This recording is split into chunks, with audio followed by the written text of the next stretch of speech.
여호수아 5장 13절에서 15절까지 말씀 함께 보도록 하겠습니다. 사계절 봉의 첫 번째 말씀입니다. 여호수아 5장 13절에서 15절까지 말씀을 저와 여러분이 합독하도록 하겠습니다. 함께 읽도록 하겠습니다. 시작. 여호수아가 여리고에 가까이 이르렀을 때에 눈을 들어 본즉 한 사람이 칼을 빼어 손 들고 마주 서 있는지라.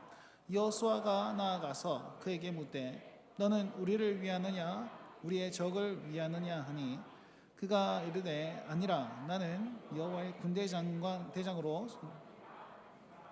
여호수아가 얼굴을 땅에 대고 엎드려 절하고 그에게 이르되 내 주여 종에게 무슨 말씀을 하려 하시나이까.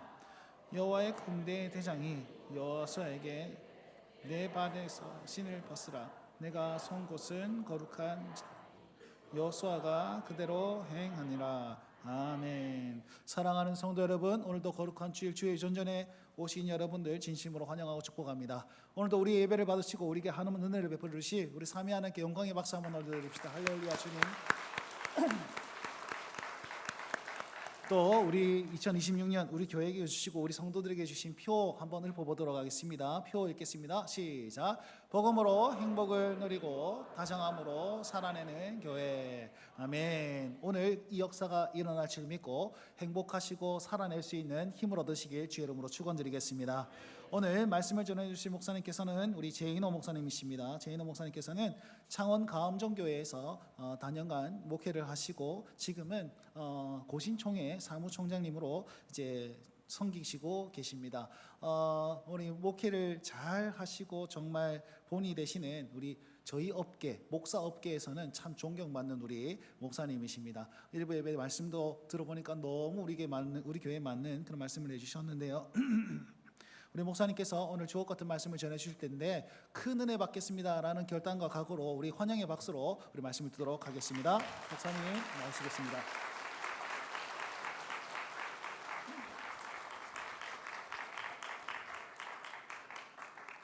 할렐루야. 반갑습니다. 박수 받았으니 지금 가도 될 것 같긴 한데 환영해 주셔서 감사합니다. 저는 신앙생활이라는 말을 굉장히 좋아하기도 하고 또 중요하게 생각하기도 합니다. 신앙생활, 신앙과 생활이 합쳐진 말이죠. 우리의 신앙은 생활로 이어져야 하고 우리의 생활은 신앙에 기반해야 한다. 그런 의미로 신앙생활이라고 하는 줄 알고 있습니다. 삶으로 이어지지 않는 신앙은 의미가 없고요. 또 우리 예수님을 믿는 사람들보다 더 착한 불신자들도 많이 있기는 하지만 그분들의 삶은 신앙에 기반하지 않기 때문에 하나님께서 기뻐하시는 것이 될 수는 없습니다. 그래서 저와 여러분들이 어떻게 이 땅을 살아가느냐, 우리가 개인적으로 혹은 가정에서나 교회에서나 어떤 모습으로 살아가는가라는 것은 대단히 중요한 과제가 아닐 수 없습니다. 근데 이제 우리가 그리스도인이기 때문에 우리가 이 세상을 살아가는 방법은 세상 사람들과는 좀 달라야 합니다. 저희가 이제 가정에서 다육이라는 식물을 처음 키웠을 때 다육이 너무 예뻐가지고 우리 집 사람이 물을 정말 듬뿍 줬거든요. 어떻게 될게요? 뿌리가 썩고 죽더라고요. 다육은 정말 물을 적게 줘야 되는데 그걸 몰랐던 겁니다. 근데 물을 적게 줘야 되는 식물이 있고 물을 많이 줘야 되는 식물이 있고요. 또 음지식물이라 해서 햇볕이 안 들어오는 곳에서 키워야 되는 식물도 있고 햇볕을 많이 받아야 되는 식물도 있습니다. 식물도 그렇듯이 우리 사람들도 그리스도인으로서 우리가 이 세상을 살아가는 방식은 세상 사람들, 불신자들이 살아가는 삶의 방식과는 달라야 하죠. 그래서 어떻게 살아갈 것인가, 우리가 어떤 모습으로 살아갈 것인가라는 것은 대단히 중요한 일이 아닐 수 없습니다. 오늘 본문으로 여호수아 5장 13절부터 15절까지만 잡았습니다만은 오늘 설교에서는 이 여호수아 5장 전체를 다루게 될 텐데 이 여호수아 5장에는 크게 세 가지 사건이 나옵니다. 그리고 각각의 사건이 우리에게 주는 의미가 굉장히 중요하다고 봅니다. 그 세 가지 사건을 통해서 우리가 그리스도인으로서 이 세상을 어떻게 살아가야 하는지, 하나님께서 우리에게 무엇을 원하는지를 함께 살펴보고 하나님께서 기뻐하시는 모습대로 살아갈 수 있는 저와 여러분들 되시기를 우리 주님의 이름으로 축복합니다. 제일 먼저 오늘 여호수아 5장이 보여주는 사건은 2절과 3절에 기록되어 있는데요. 우리 화면을 보시면서 같이 한번 읽어 보시겠습니다. 시작. 그때 여호와께서 여호수아에게 이르시되 너는 부싯돌로 칼을 만들어 이스라엘 자손들에게 다시 할례를 행하라 하시매 여호수아가 부싯돌로 칼을 만들어 할례산에서 이스라엘 자손들에게 할례를 행하니라. 아멘. 하나님께서 이스라엘 백성들에게 할례를 행하라고 명하셨습니다. 왜 하나님께서 할례를 명하라고 하셨을까요?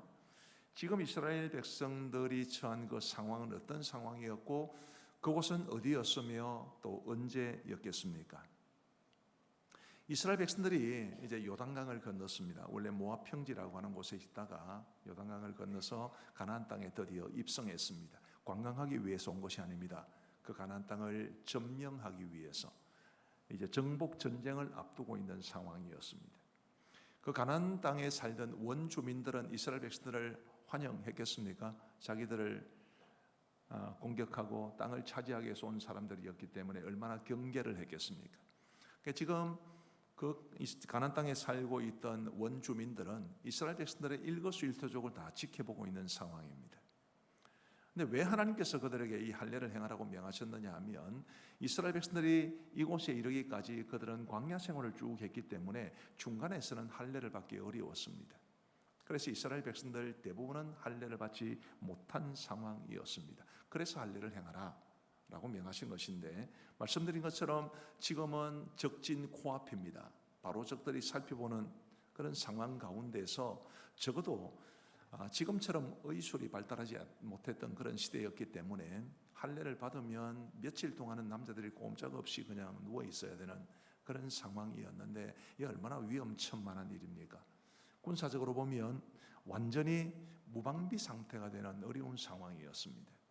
그런데도 왜 하나님께서는 할례를 행하라고 명하셨겠습니까? 할례는 원래 하나님의 언약 백성이라는 증표죠. 할례를 받음으로써 하나님의 백성이라는 정체성을 잃지 말고 살아가라는 하나님의 뜻입니다. 그리고 이것이 오늘 우리에게 주는 의미도 대단히 중요하고 단순합니다. 하나님께서는 저와 여러분들이 하나님의 자녀요 하나님의 백성이라는 거룩한 정체성을 가지고 살아가기를 바라고 계십니다. 정체성은 굉장히 중요하죠. 제가 아주 재미있는 이야기를 들었는데요.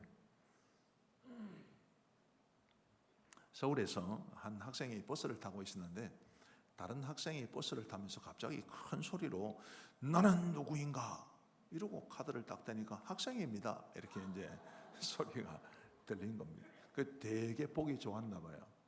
나도 한번 해보리라 그렇게 생각하고 한번 했습니다. 버스를 타면서 나는 누구인가 딱 카드를 대니까 잔액이 부족합니다 그렇게 나왔다는 거예요. 여러분 나는 누구인가? 당신은 누구입니까? 라는 이 질문에 대해서 여러분들은 뭐라고 말을 할 수 있겠습니까? 제가 이제 총회 사역을 하다 보니까 굉장히 많은 목사님들, 장로님들을 만나는데 한 번은 어떤 모임에서 어느 장로님이 그러시더라고요. 목사님 저는 장사꾼입니다. 그래서 돈 돌아가는 게 보입니다. 뭐 그런 맥락에서 이야기를 하셨습니다. 뭐 전체적인 맥락에서는 이해가 될 수 있는데 장로님쯤 되시는 분이 나는 장사꾼입니다. 그렇게 말을 하는 게 저는 굉장히 좀 서글프더라고요.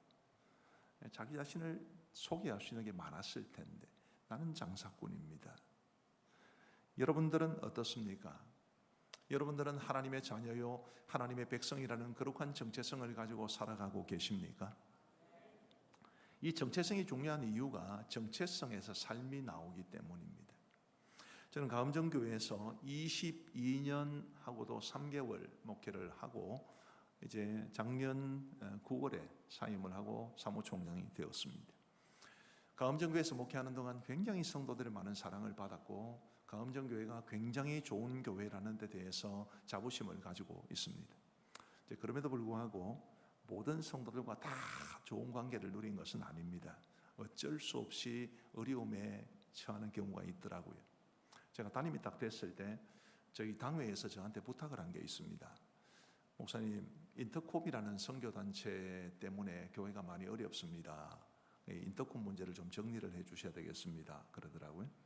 그래서 교회 안에 인터콥으로 인해서 발생한 문제가 뭔지를 쭉 살펴보니까 좀 정리할 필요가 있을 만큼 좀 문제가 있었습니다. 지금은 우리가 총회적으로 참여 금지 결정을 내렸기 때문에 우리 고신교회에 속한 성도님들은 인터콥에 참여하지 않는 게 좋습니다. 총회가 그렇게 결정을 내렸기 때문이죠. 근데 그때만 하더라도 결정을 내리지 않는 상황이었는데 교회 내부적으로도 바로 그렇고 인터콥이 주로 이슬람권에서 선교를 하기 때문에 이슬람권에서 사역하고 계신 선교사님들로부터도 여러 번으로부터 조언을 받았는데 다들 경계하고 위험하다 그런 이야기를 해 주셔서 정리를 해야 되겠다 싶었어요. 당회는 저한테 다 권위를 부여한 상태였습니다. 그래서 이제 우리 가암정교회에서 인터콥에 관여하고 있는 성도들 다 모이세요 했더니 40명이나 왔어요. 40명. 중직자들도 많았습니다. 그분들에게 이만저만해서 가암정교회는 이제 인터콥과 더 이상 관여하지 않습니다. 여러분들이 개인적으로 가시는 것은 막지 않겠습니다. 그러나 교회에서 인터콥을 확산시키거나 혹은 문제가 되었던 그런 부분들을 더 이상 일으키는 것은 허락하지 않습니다. 그렇게 말씀을 드렸는데 그 중에 집사님 한 분이 딸이 인터콥 선교사로 가신 분이 계세요. 그분은 저를 좋아하겠습니까? 안 좋아하죠, 그죠? 저는 죄가 있습니까? 저도 죄가 없습니다.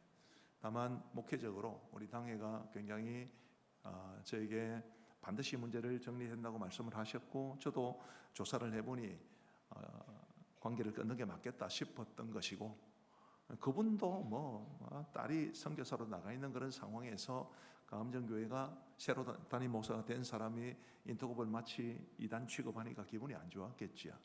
그래서 그분이 저를 굉장히 싫어하셨습니다. 교회에서 딱 마주칠 일이 많잖아요. 딱 마주치면 저는 목사니까 집사님 안녕하세요 인사하려고 집 이러면 이렇게 외면하세요. 성도들이 그 모습을 많이 보았습니다. 그런 모습을 보면서 제 마음속에 그런 생각이 들었습니다. 참 나도 목사 안 하고 싶다. 나도 집사하면 싫으면 싫은 티 팍팍 내고 불편한 기색을 내보일 수 있는데 저는 목사니까 목사는 안 그래야 되지 않나. 제가 개인적으로 기도할 때도 하나님 그분이 아무리 저를 미워해도 저는 그분을 미워해서는 안 되지 않습니까? 목사인데 하나님께서 제게 맡기신 양이고 영혼인데 저는 그분을 그렇게 대하지 못합니다. 그런 기도를 하면서 마음속에 있는 아픔을 털어낸 적이 있습니다. 여러분 저도 사람이에요. 저 생각보다 되게 못됐습니다. 눈 한번 보이소. 착 째져가지고 얼마나 못되게 생겼습니까? 근데 목사기 때문에 내가 목사라는 그 정체성 때문에 저의 삶의 행동이 결정이 되는 거지요. 그러나 여러분 목사만 그렇겠습니까? 우리 그리스도인들이 여러분들이 다 하나님의 자녀고 하나님의 백성인데 여러분 누구보다도 마음이 넓어야 하고 누구보다도 관용적이어야 하고 누구보다도 정직해야 하고 누구보다도 도덕적이며 윤리적이어야 하지 않겠습니까? 우리가 하나님의 자녀인데 우리가 하나님의 백성인데 성경에는 이런 말씀이 기록되어 있습니다. 우리 마태복음 5장 46절부터 48절까지를 같이 한번 읽어보시겠습니다. 시작. 너희가 너희를 사랑하는 자를 사랑하면 무슨 상이 있으리요? 세리도 이같이 아니하느냐?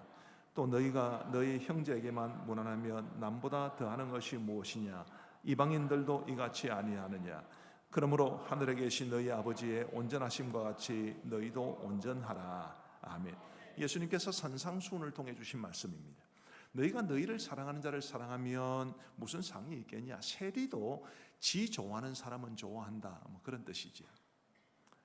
너희가 너희 형제에게만 무난하면 남보다 더하는 것이 무엇이냐? 이방인들도 그렇게는 하지 않냐? 그러므로 하늘에 계신 너희 아버지의 온전하심과 같이 너희도 온전하라. 선인이든 악인이든 형제든 원수 같은 사람이든 사랑을 베풀라, 용서하라. 그런 의미입니다. 왜 예수님은 이런 말씀을 하시나요? 하늘에 계신 너희 아버지께서 계시기 때문에 너희가 그 아버지의 자녀이기 때문에 하늘 아버지께서 온전하심과 같이 너희도 온전해야 되지 않겠냐라고 말씀하시는 겁니다. 제게는 딸이 둘이 있는데요. 이제 둘 딸이 다 장성을 했습니다만, 둘째 딸이 사춘기였을 때 좀 보편적으로 안 그런 경우도 있습니다만은 좀 둘째가 머리하고 입이 좀 더 가깝지 않습니까? 떠오르는 대로 바로바로 말을 하잖아요.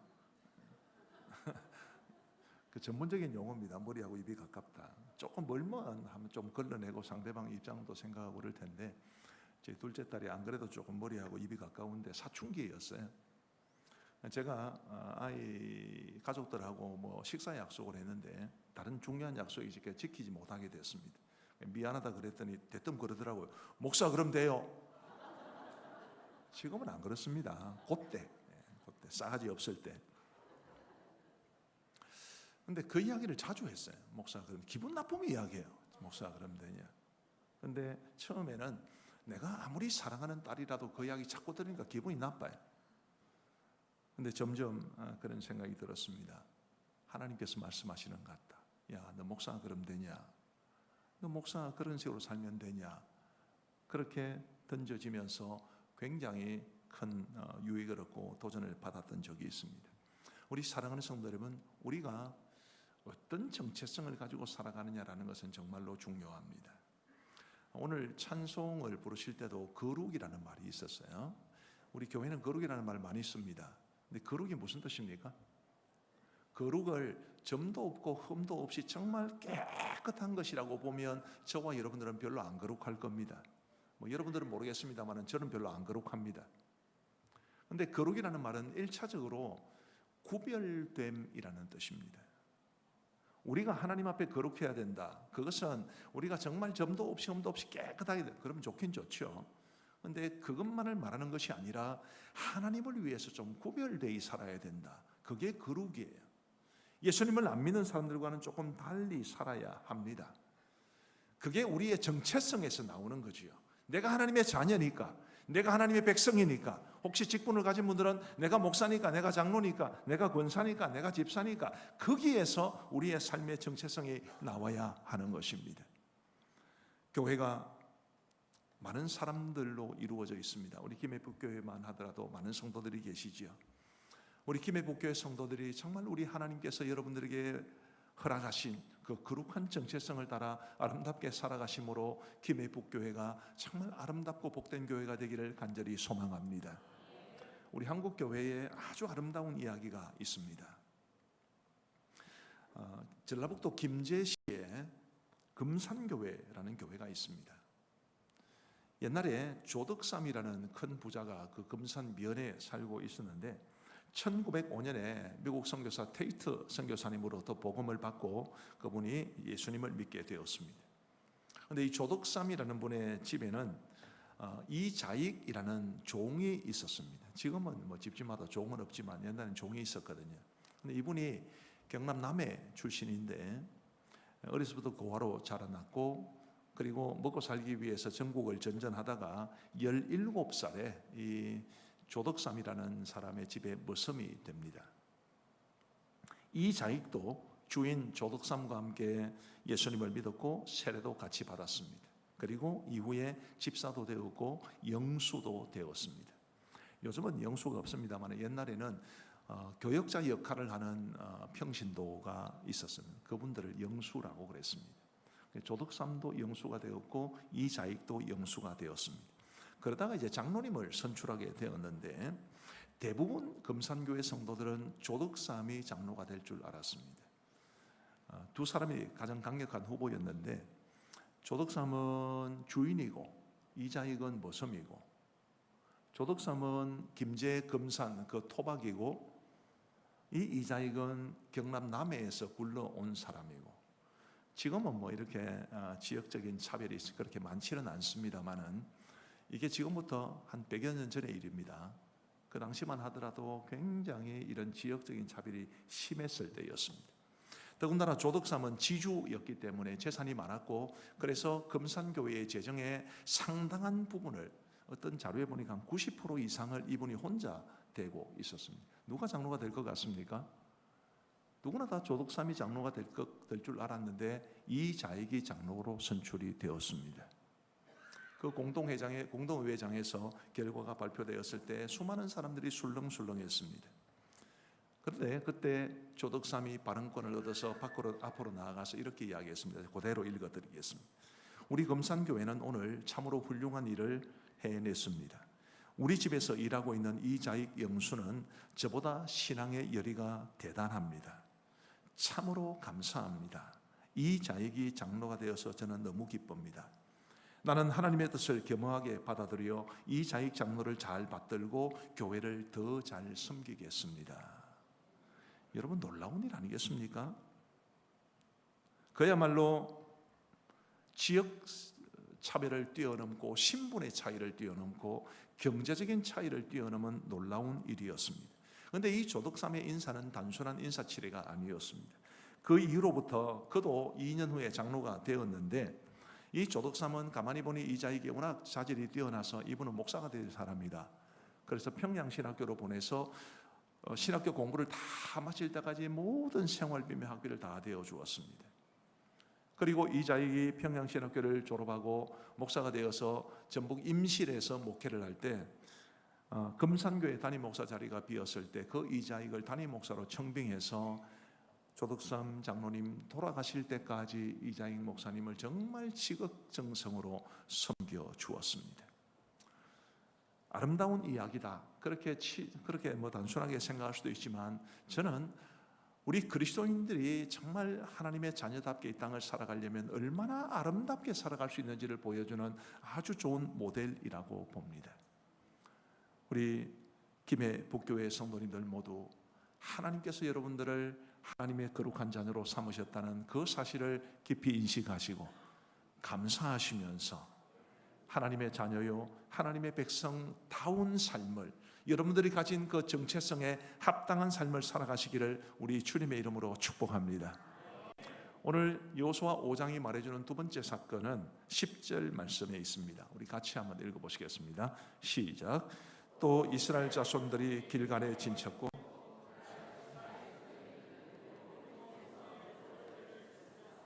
뭘 지켰다고요?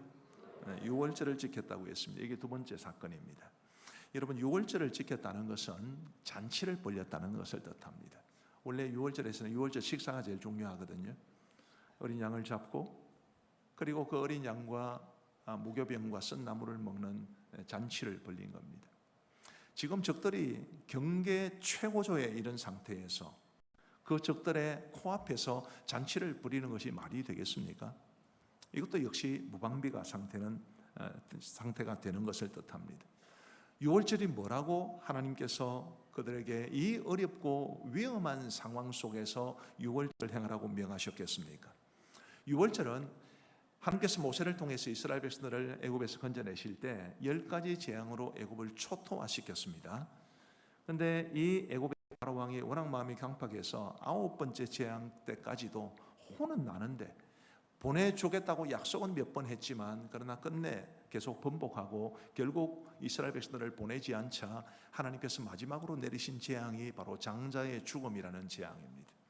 그 장자의 죽음이라는 재앙을 막고서야 비로소 바로가 두 손 두 발 다 들고 이스라엘 백성들을 내보내 주었기 때문에 이스라엘 백성들 전체적으로 보면 민족의 구원 사건입니다. 그리고 그 애굽의 장자들이 다 죽임을 당하는 순간에 이스라엘 백성들의 집에서는 장자가 죽음을 당하지 않았기 때문에 이스라엘 백성들 가정의 장자들로서는 개인적인 구원이기도 했습니다. 죽지 않았기 때문에. 그래서 이 유월절이라는 것은 가장 기본적으로 구원에 대한 감사로 지키는 절기가 유월절입니다. 우리 사랑하는 성도 여러분, 이 유월절이 전해주는 의미가 또 아주 단순하면서도 묵직합니다. 하나님께서는 저와 여러분들이 이 전쟁과 같은 세상을 살아갈 때 하나님께서 베푸신 은혜에 감사하며 살기를 바라고 계십니다. 여러분 한번 생각해 보시죠. 여러분들이 받으신 구원의 은혜에 대한 감사가 얼마나 풍성합니까? 제가 모태신앙이에요. 제가 철들면서부터 지금까지 쭉 저 개인의 모습과 교회의 모습, 또 목회자로 살아가기 시작해서부터는 한국 교회의 모습을 쭉 지켜보면서 근래에 굉장히 큰 위기감을 느끼는 것 중에 하나가 구원의 은혜에 대한 감사와 감격이 갈수록 줄어들고 있다 싶은 생각이 듭니다. 예전에는 성찬식을 거행할 때만 하더라도 날 위해 죽임당하신 우리 주님을 생각하며 여기저기서 우시는 분들이 많았고요. 십자가 생각할 때마다 가슴이 뭉클하고 말씀 들을 때 눈물 흘리는 분들 많았고, 지금은 그런 경우가 썩 그렇게 많지가 않습니다. 당장 제 마음만 하더라도 굉장히 강팍해진 것 같습니다. 에스겔서에 그런 표현이 나오는데 내 마음이 돌처럼 굳어진 것은 아닌가 염려할 때가 많습니다.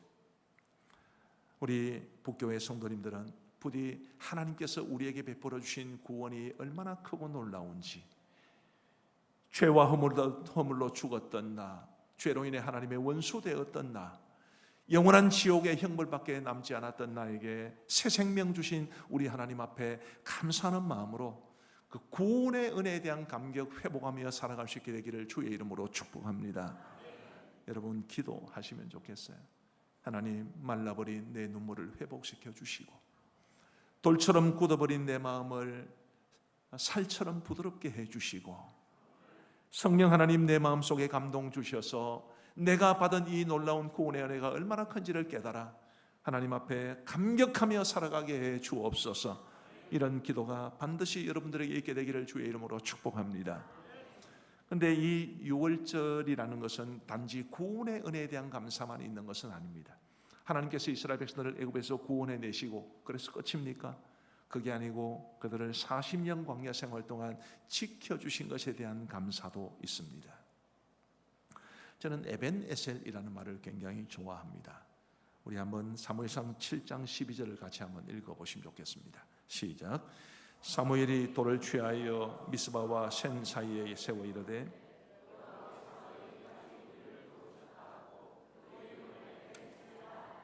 아멘. 원래 에벤에셀은 그냥 도움의 돌이라는 뜻입니다. 그런데 사무엘이 의미를 부여하기를 하나님이 여기까지 우리를 도우셨습니다, 그런 의미를 담아서 에벤에셀을 세웠습니다. 자, 여러분 한번 저를 한번 보십시오. 지금 제가 서 있는 이 자리가 현재라고 보고요, 제 좌측을 과거라고 보고 제 우측을 미래라고 생각해 보십시다. 하나님이 여기까지 우리를 도우셨습니다라는 것은 주로 과거를 바라보면서 하는 말이죠.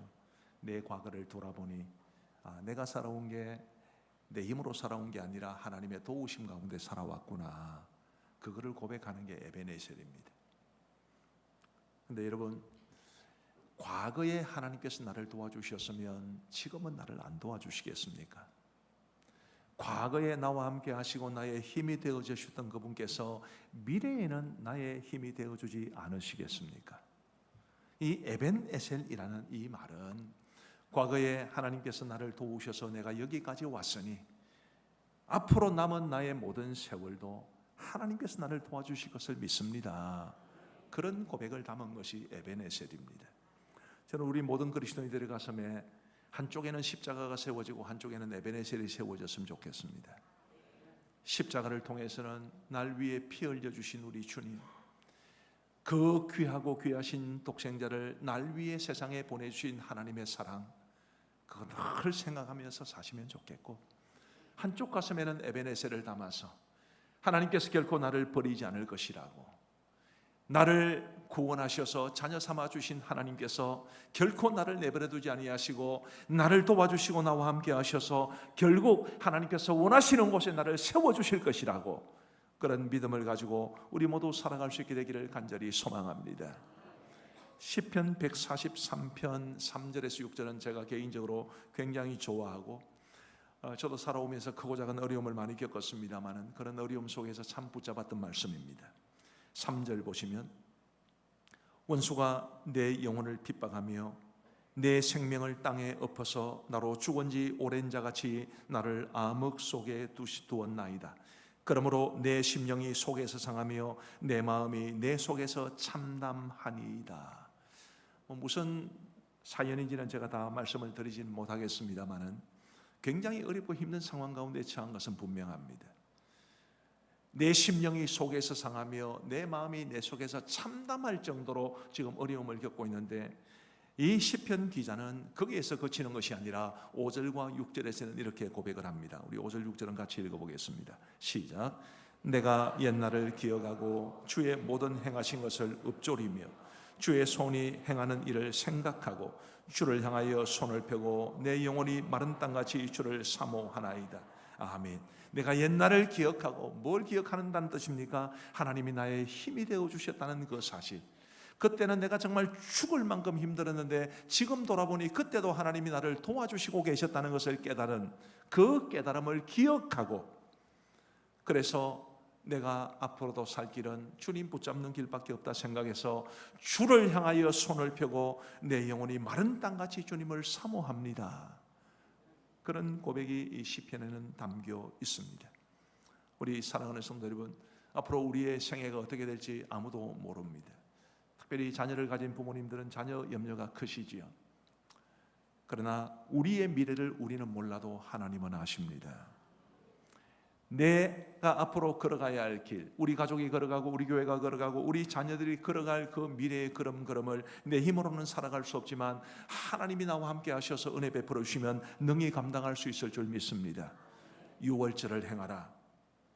이 간단한 말씀 속에 우리가 받은 구원의 은혜에 대한 감사와 또 살아가면서 받게 되는 은혜에 대한 감사와 기대가 담겨 있다는 것 꼭 기억하시고, 은혜로 살아오셨으니, 아니 은혜로 구원 받으셨으니, 지금까지 은혜로 살아오셨으니 앞으로도 우리 하나님의 은혜만 붙잡고 살아가시는 여러분 모두가 되시기를 주의 이름으로 축복합니다. 여호수아 5장이 우리에게 말해주는 세 번째 사건이 바로 오늘 본문입니다. 13절부터 14절 상반절까지를 한번 보시면요, 여호수아가 여리고에 가까이 이르렀을 때에 눈을 들어본즉 한 사람이 칼을 빼어 손에 들고 마주 서 있는지라. 여호수아가 나아가서 그에게 묻되 너는 우리를 위하느냐 우리의 적들을 위하느냐 하니 그가 이르되 아니라 나는 여호와의 군대 대장으로 지금 왔느니라 하는지라. 누가 나타나신 겁니까? 여호와의 군대 대장이 나타나신 겁니다. 여호와의 군대 대장이 나타났다. 무엇을 의미할까요? 14절 하반절부터 15절까지의 말씀을 보시면 여호수아가 얼굴을 땅에 대고 엎드려 어쩌라고 그에게 이르되 내 주여 종에게 무슨 말씀을 하려 하시나이까. 여호와의 군대 대장이 여호수아에게 이르되 네 발에서 신을 벗으라. 네가 선 곳은 거룩하니라니 여호수아가 그대로 행하니라. 군대 대장이 여호수아에게 뭘 요구했습니까? 네 발에서 신을 벗으라. 신을 벗는다는 게 무슨 의미가 있겠습니까? 고대 사회에서는 신은 자유인들만 신을 수 있었습니다. 노예들은 신발을 신을 수 없었습니다. 지금 여호와의 군대 대장이 여호수아에게 내 발에서 신을 벗으라 라고 말씀하신 것은 네가 하나님의 종임을 고백하라 라는 뜻입니다. 네가 하나님의 종임을 고백하면 하나님이 너를 위하여 싸우실 것이다. 여러분 혹시 아까 눈여겨보셨는지 모르겠는데 13절 말씀에 보시면 한 사람이, 바로 이 여호와의 군대 대장을 말합니다. 칼을 빼어 손에 들고, 그죠? 칼을 빼어 손에 들고 마주 서 있는지라. 칼을 빼어 손을 들고 있다는 건 뭔 뜻입니까? 지금이라도 싸울 준비가 되어 있다는 것을 의미하죠. 여호수아에게 요구한 것은 네 발에서 신을 벗으라. 네가 하나님의 종임을 기억하고 하나님이 내 삶의 주인임을 기억하라. 그러면 내가 칼을 빼어 손에 든 것처럼 여호와께서 너를 위하여 싸워주실 것이다.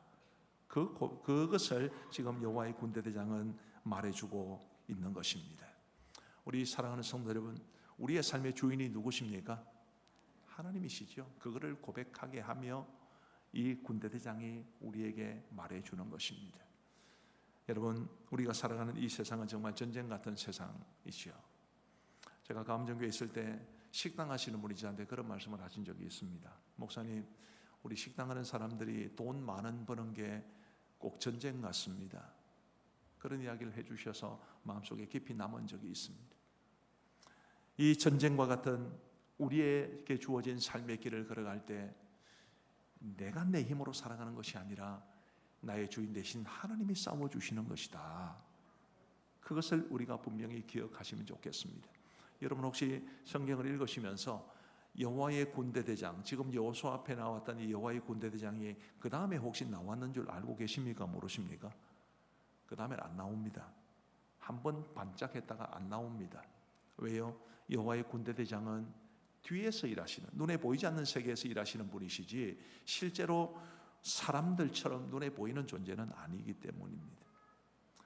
한 번 나타났지만, 그리고 그 다음에 우리 육신의 눈으로는 볼 수 없지만 계속해서 여호수아와 이스라엘 백성들을 위해서 뒤에서 싸워주시는 분, 그분이 바로 여호와의 군대대장이고, 여호와의 군대대장은 하나님을 대신해서 싸워주는 것입니다.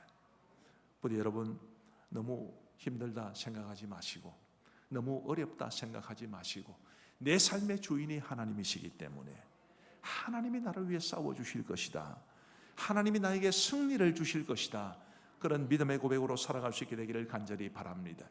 그럼 우리는 어떻게 살아야 합니까? 하나님이 나의 주인임을 고백한다는 것은 내가 하나님의 종임을 고백한다는 것이고, 내 삶의 모든 영역에서 하나님의 뜻대로 살아가야 한다는 것을 말해 줍니다.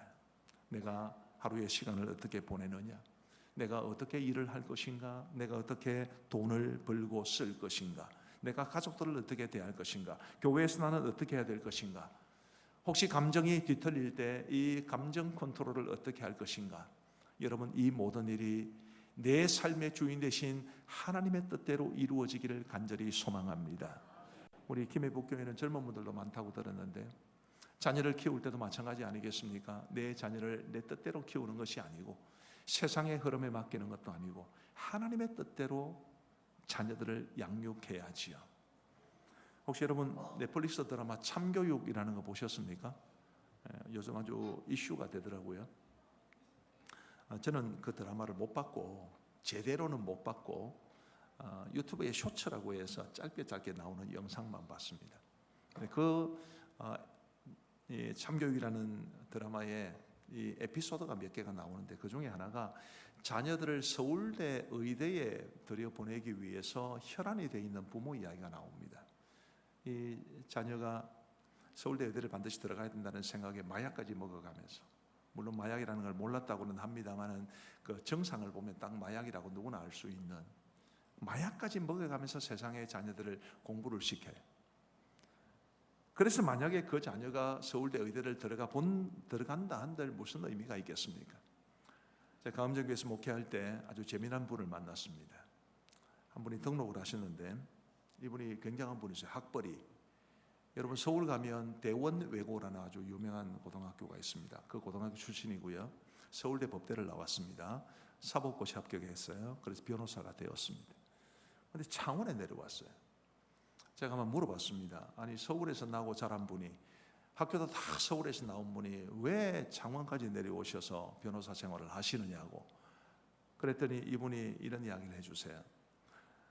부모님이 서울에 아주 큰 교회, 다른 교단교회입니다. 아주 큰 교회 장립일타님 권사님이셨는데, 딱 그 참교육에 나오는 그 부모처럼 한 겁니다. 진짜 자녀들을 얼마나 혹독하게 공부를 시켜놨든지, 이 자녀가 그분에게 아들이 둘이 있었는데 둘 다 서울대 법대를 나왔어요. 자녀들은 잘 됐습니다. 그러나 이 자녀들의 마음속에 부모에 대한 원망이 얼마나 많은지. 왜 창원에 내려왔느냐 하면, 지도를 딱 펼쳐놓고 우리 엄마 아빠한테서 제일 먼 데가 어딜까? 그거 찾다가 창원까지 내려왔다고. 김해를 알았으면 김해로 내려왔을 텐데 창원을 선택했습니다. 그 부모는 뭘 얻은 것입니까? 그 부모님들이 종종 창원에 내려오셨어요. 내려오시면 저희 교회에서 예배를 드리셨습니다. 저를 볼 때마다 그 이야기 하세요. 목사님 죄송합니다. 우리가 자녀를 잘못 키웠습니다. 그런데 창원에 내려올 때도 미리 전화를 못한대. 미리 전화하면 다 도망가 버리기 때문에 전화 안 하고 내려오셔서 있으면 만나고 없으면 못 만나고. 이 무슨 이 참 불쌍한 그런 상황입니까? 뭘 얻었나요? 그 속에 하나님의 뜻이 있었습니까? 세상의 흐름이 그러니까. 정말 이 참교육이라는 드라마를 보면서 그분의 생각이 얼마나 많이 나는지. 자녀를 양육함에 있어서도 내 뜻대로가 아니라 세상이 다 그래 하니까, 그렇게 안 하면 우리 자녀들 못 살아나니까. 누가 그런 이야기를 해요? 우리 자녀들이 세상에서 살아남고 혹은 뭐 생존하고 성공하고 하나님이 하시는 일이지, 어찌 세상의 교육 시스템이 그걸 말해 줄 수 있겠습니까? 부디 여러분 모두 정말 우리 하나님께서 내 삶의 주인 되신다, 나의 감정의 주인, 나의 재정의 주인, 우리 가정의 주인, 우리 자녀들의 주인, 우리 교회의 주인, 그것을 반드시 고백하고 종은 종답게, 주인은 주인 노릇 잘하실 테니까 우리가 그건 너무 신경 쓰지 마시고 종은 종답게 살아가서 정말 우리 하나님의 선하신 뜻을 아름답게 받들어서 우리 하나님께서 우리를 위하여 싸워주심으로 우리에게 진정한 승리를 주시는 놀라운 은혜를 맛보며 살아가시는 여러분 모두가 되시기를 주님의 이름으로 축복합니다. 이제 말씀을 맺습니다. 사랑하는 성도 여러분, 설교에서 처음 했던 이야기로 돌아가서 우리는 그리스도인들이기 때문에 살아가는 삶의 원리와 방법이 다릅니다. 오늘 여호수아 5장은 그것을 우리에게 아주 선명한 세 가지 사건으로 보여주고 있는데, 할례 사건을 통해서는 내가 하나님의 자녀라는 거룩한 정체성을 가지고 구별된 삶을 살아가야 한다는 것, 유월절 사건을 통해서는 하나님께서 내게 베푸신 구원의 은혜에 대한 감사, 그리고 지금 우리가 살아가는 순간순간이 다 하나님의 은혜인 줄 알고 하나님의 은혜를 기대어 살아가겠다는 그런 결심이 우리에게 있어야 한다는 것을 말해주고 있고요. 여호와의 군대 대장이 나타났다는 것은 내가 내 삶의 주인이 아니라 하나님이 내 삶의 주인이고 나는 그분의 종이기 때문에 내가 종노릇 잘 감당하면 나의 주인 되신 하나님께서 나를 위해 싸워주시고 나에게 최후 승리를 주실 것이라는 이런 아름다운 믿음의 고백이 우리의 삶 전부를 이끌어갈 수 있게 되기를 우리 주님의 이름으로 축복합니다. 이제 목사님 나오셔서 함께 기도하시고 그리고 이어서 모든 순서를 진행하겠습니다.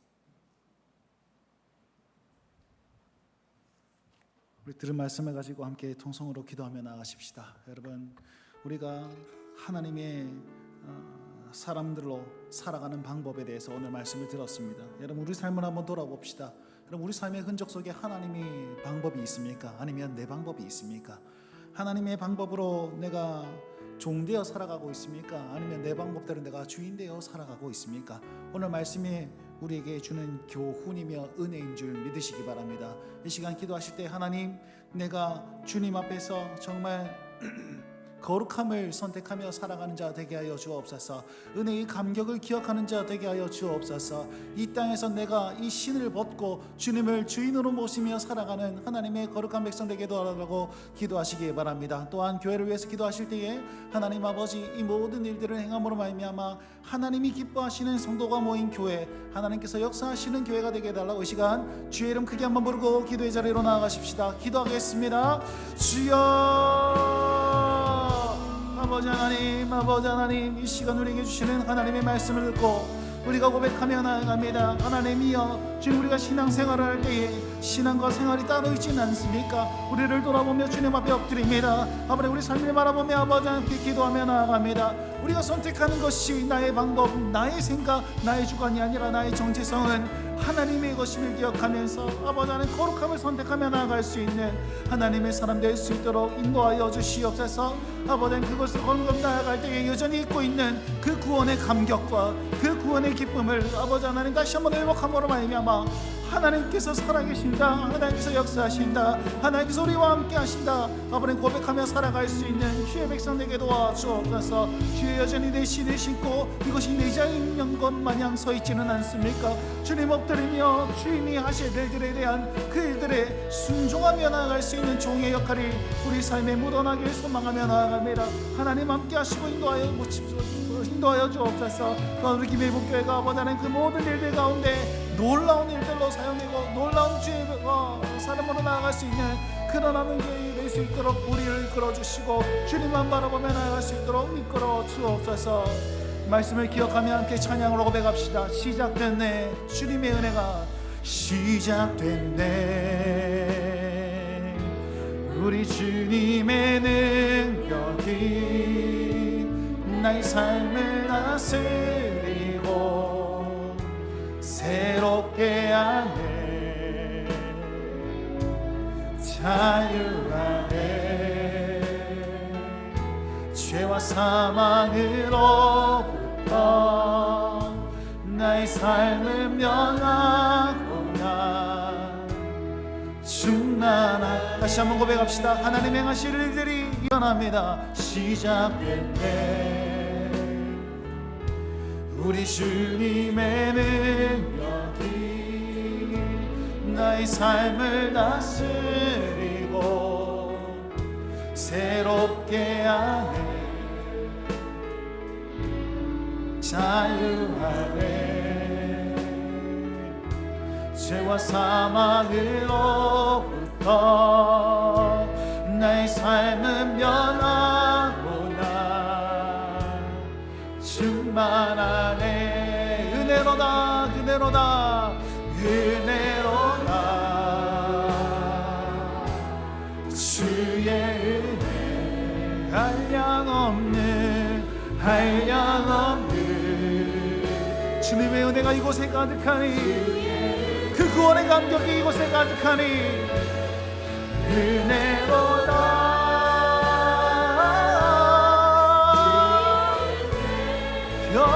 변함없으신 신실하신 하나님의 은혜 속에서 주님의 행하실 일을 기대합시다. 은혜로다 은혜로다.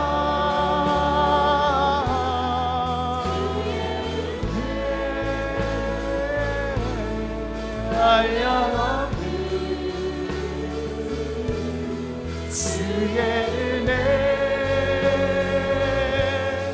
은혜로다.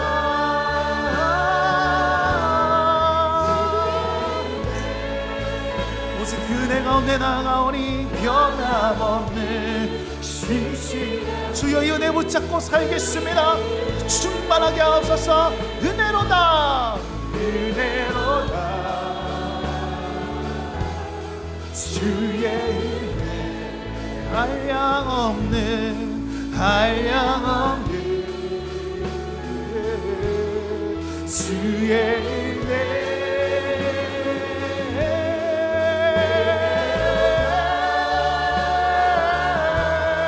주의 은혜 변함없는 신실하신 주의 은혜. 하나님이여 전쟁과 같은 우리 삶 가운데 이 은혜가 있기에 대적들의 그 눈초리와 그 공격하고자 하는 그 위협 가운데도 아버지 하나님 평안함을 유지할 수가 있습니다.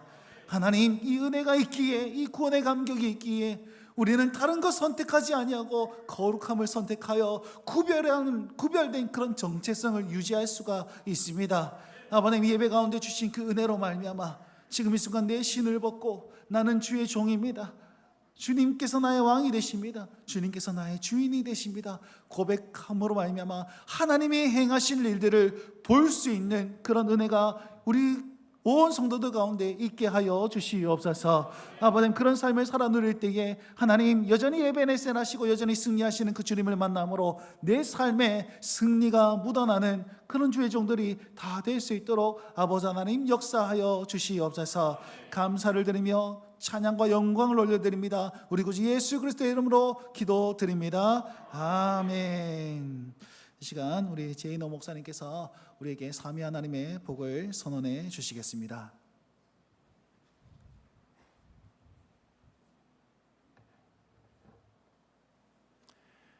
우리의 생명과 소망이 되시며 교회의 머리가 되시는 주 예수 그리스도의 크고 놀라우신 은혜와 우리의 왕, 우리의 목자, 우리의 주인 되시는 성부 하나님의 그 다함이 없는 사랑과 성령 하나님의 위로 교통 충만하시며 인도 보호하심이 고개 숙인 모든 사랑하는 주의 자녀들 머리 위에와 우리 주님 피로 값주고 세우신 김해 북교회와 이 교회에 속한 모든 성도들과 그 가정들 위에 이제로부터 영원토록 함께 있을지어다.